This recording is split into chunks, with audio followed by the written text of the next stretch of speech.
Hey everybody, this is A7X Fan Ben back with another video, and this is a terrain island review.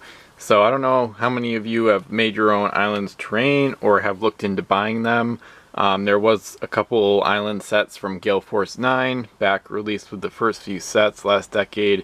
But in this day and age, a lot of people make their own custom islands and terrain.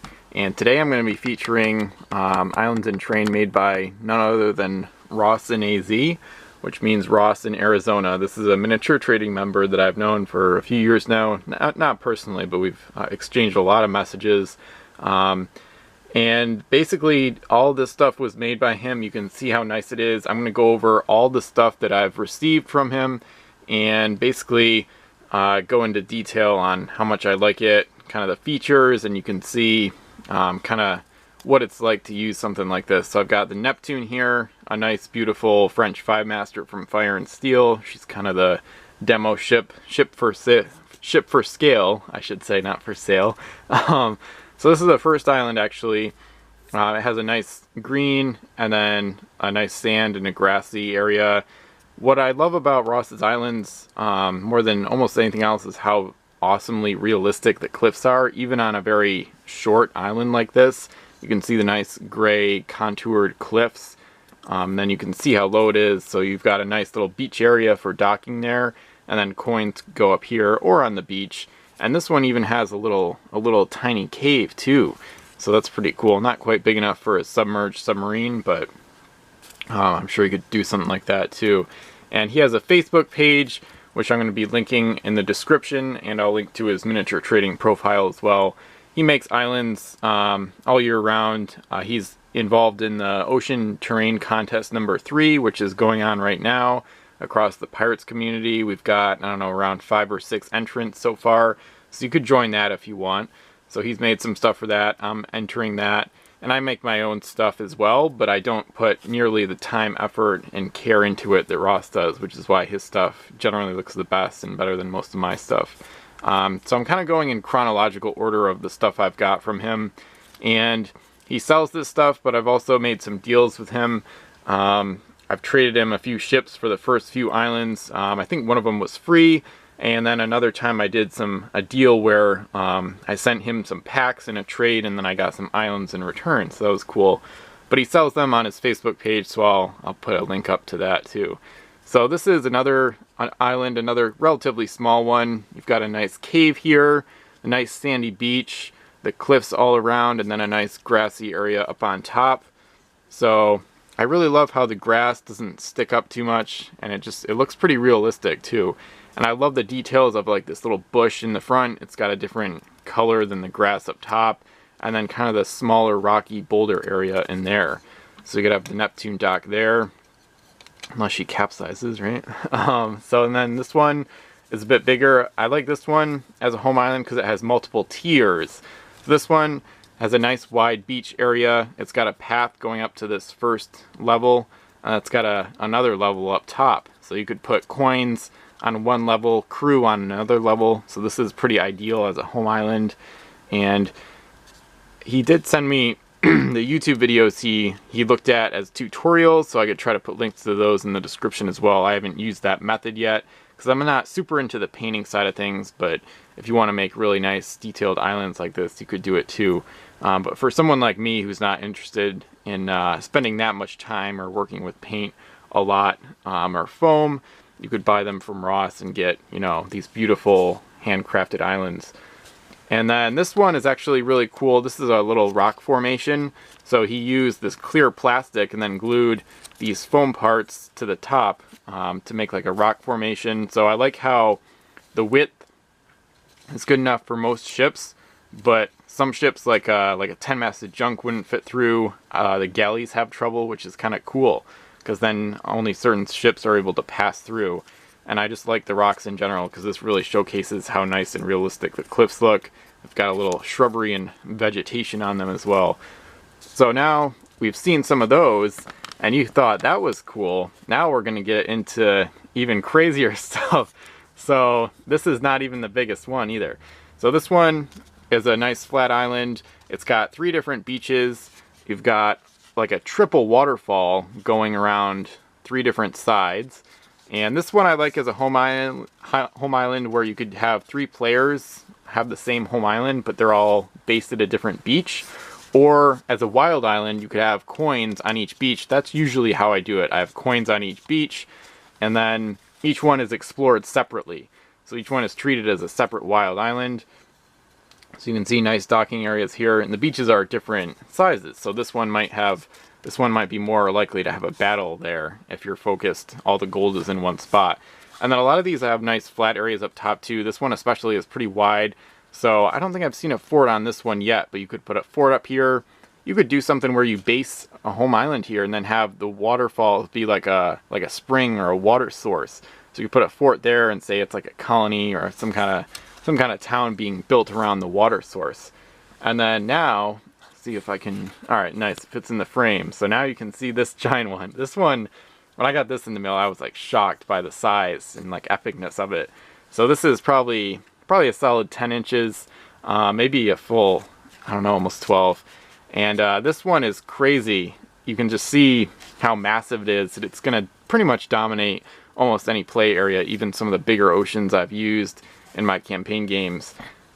This one has 5 beaches instead of 3. So you can see 1, 2, 3, 4, 5. And it kind of has like a volcanic look to it. It's got a bunch of different peaks. You could put coins on the beaches. And this one is really cool. You can see how much attention to detail he has because you can see the cave here. So you've got this cave up here in the center. So you could have some kind of thematic element there. And then here we've actually got a cave going all the way through. You can see to the other side. And actually it's tough to get pictures of it in battle reports. Right there you can see the Neptune's gun ports right there. So it's pretty sweet. So you could have a house rule where these can be explored at the same time. Like if you explore this, maybe you could put a crew, and then on the next turn that crew could use like an explore action of its own to come over here and then use another action to transport gold to the other side through the tunnel. So that's pretty sweet. It's also just a nice shape in general. It's relatively oval, but it's got these little parts jutting out. One of which is the cliffs, so you want to avoid the rocks, and then the other one is a nice beach area. So this one is just fantastic. This is one of my favorite islands I've ever used in a game, just in general. It's really cool. And once again, you could have a wild island, 5 different beaches. You could do, in a 5-player game, you could have each beach be part of a home island, with maybe like a house rule with like these 2 could be connected somehow with like home island rating, stuff like that. Could get pretty intense. So a really cool island, a lot of options you could do with it. You could have a sea dragon perch up there. So that one's one of my favorites, and I can't really praise it enough. So next, I got a bag full of rocks actually.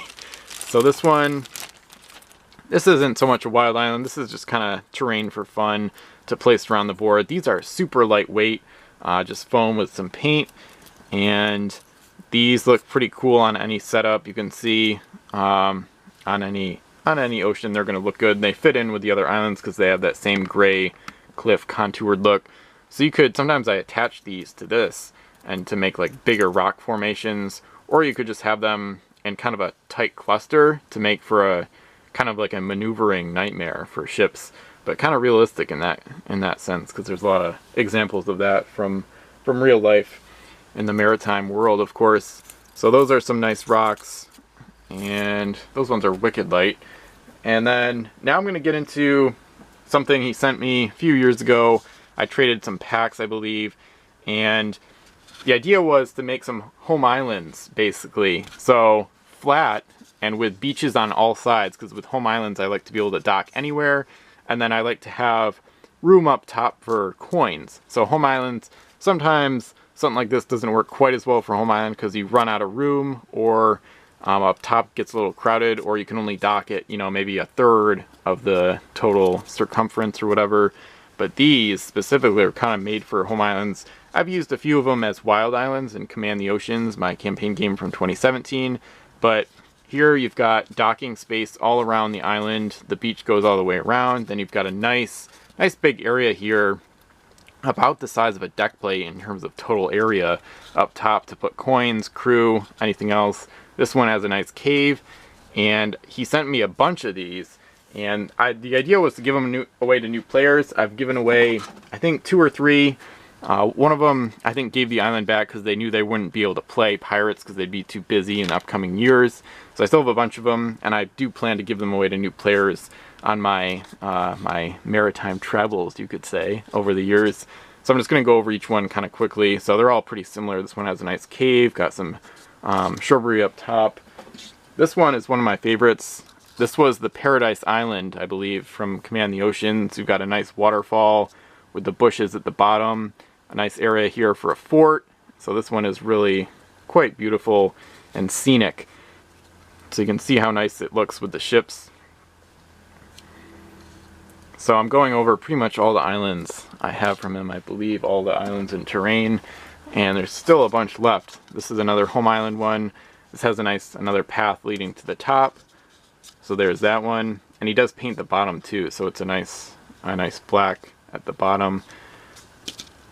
And there's also very minimal mess. So I've used the styrofoam a bunch in the past, and sometimes even once I've finished it, it kind of flakes off, or it's kind of inconsistent. With these, almost nothing comes off. These are very solid. They're sturdy. I can even kind of push on it a little bit and it doesn't give much at all, but at the same time they're light, so they're still good for traveling, and you can kind of stack them up a bit. I've got them in a box, at least these ones are easier to stack, like pancakes or something. And then got the next one here. This one has a little indent here, so you got a bigger area there. So another nice home island or wild island. And yeah, they're nice and light. They're durable. I've never had any problems with them. Not much of the stuff flakes off. The sand is very well glued on there, so super high quality. Really kind of amazing, really. It's actually almost stunning how awesome they are. This one is interesting. It's got kind of a incline here, so it's more of a hill leading up to the top. This one is pretty big too, pretty wide, nice island. And then this one, kind of similar to the first one of these flat ones. You've got a nice cave there, and then kind of an oval shape. And then the last of the home islands, or flat ones, is this one. Kind of has a distinctive shape, like a serpent or a sea maybe. And that brings me to the next point, where on his Facebook page you can see some islands that are based on letters. So if your first name starts with the letter W, for example, you could commission him to make an island that's shaped like a W, and that could be your home island. So I haven't really done that because I like it to look a little more historically reasonable, but you could make home islands based on initials, stuff like that. So I've seen him do that. And he's also got some other unique islands on his Facebook page. One is modeled after Stonehenge, and he's got a bunch of interesting designs, so I'm going to link to that. Highly recommend checking it out. And then I saved, in my opinion, the best for last and the most exciting, and I was super gracious that he was able to ship it free because of all the stuff I've done for him. And this is Diamond Rock. So if you've seen my Command the Oceans game, you may be familiar with Diamond Rock, or if you've read about Royal Navy history, especially during the age of Napoleon, Diamond Rock is actually a real location. It's a small little island that's uninhabited. It's off the southern coast of Martinique in the Caribbean, and the Royal Navy used it as an outpost in the French Revolutionary and Napoleonic Wars, and they basically were able to hoist some cannons to the summit, and they had some stationed in a cave. There's not much room for docking at the real island either, so I actually sent him some pictures and the Wikipedia page for Diamond Rock, and over time he was actually able to craft this beauty for me. So you can see the different layers of the foam piled up. You've got the realistic vegetation on the side, and I'll put a link to Diamond Rock, the Wikipedia page for it, because it's actually a super interesting story. And I'm going to do a book review eventually on this YouTube channel where I talk about the books I've read, and Diamond Rock was mentioned in a few of them. And that's where I learned about it. I've always been super interested in naval history and maritime history and the Royal Navy, especially in the Age of Sail. So Diamond Rock, this is kind of one of the crown jewels of my custom islands and terrain collection. Probably the most realistic. The only thing that I've got so far that's modeled after a real world location. I want to do more of that in the future. You can see the nice cave that goes back in there.